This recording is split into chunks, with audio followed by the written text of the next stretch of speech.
as best I can remember, my granddad came here, like my mom said, after he moved to Winter Park.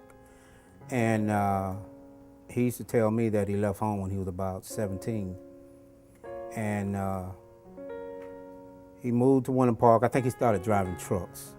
And he moved to Winter Park. By trade, he was a carpenter.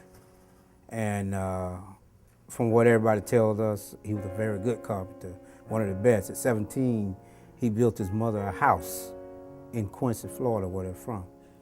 And I just found out the other day that they just tore that house down a few years ago. But he was a very good carpenter, and he moved to Winter Park, and he worked out of Winter Park and traveled around, the area, Central Florida, building houses, apartment buildings, whatever he could build. And I think he had his own construction company, and his as a black man in that time, it was rare to see a black man with his own, and he had his own crew. And I think that's kind of what drew him to Eatonville, black man having his own crew in that time, and a black town. So that kind of probably drew him here, and he loved Eatonville. And like my mom say, he used to put all his grandkids in a car, bring us over here. We didn't know anything about Eatonville. We just know that every year there was a barbecue. And my granddaddy would bring us to it. We would go to the lake. And at this point, I'm finding out that it was the Franklin's Lake over at the Franklin property. And different places he would take us around here. He would cook. There were several restaurants that he would cook in. And, I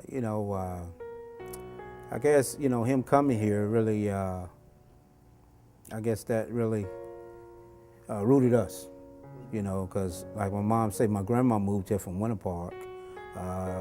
She was one of the first people to move in Catalina Park. And, I guess as a kid, I kind of like trailed my granddaddy because he was always trying to teach you something. And, even as an adult, I didn't understand a lot of things that he would tell me, and then it came clear. It's like a piece of a puzzle. He would say things, his sister, my Aunt Rachel, would say things, but you didn't understand what they were talking about. But later on in life, you figure it out. We were always told about places like, Rosewood.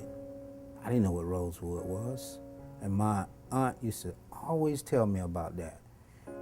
And I got the understanding about what Rosewood was in the town. They burnt it down and everything, people, the lynchings and all that stuff. And she had a lot of knowledge about that. Well, like I said, I think it kind of drew him because, black town, black man trying to make it in a business that a lot of black men didn't have that kind of business of their own. They had to work for somebody else.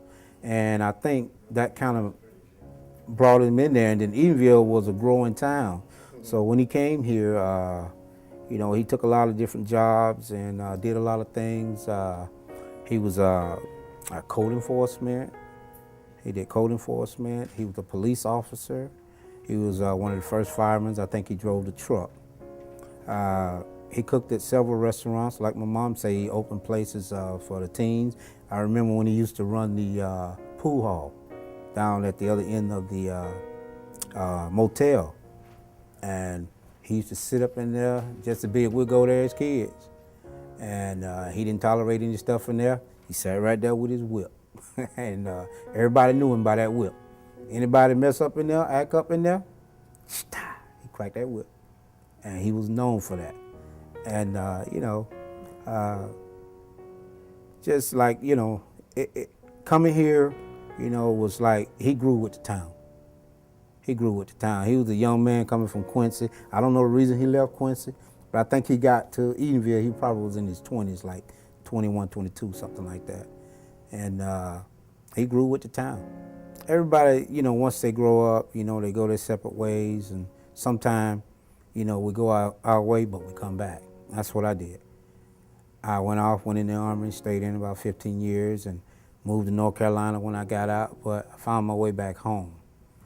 And, and hopefully, family members, you hope that they will find their way back home, the ones that live out of state and whatever, because some of our young people need to come in here to move the town forward, you know, because it's like on the national level, you have all these people running the politics and whatever. They get old too, you know what I mean? Time for fresh ideas. Some of our kids and grandkids that can move the town on or just do something positive. Just come on back home. That's all they need to do. Come on back home.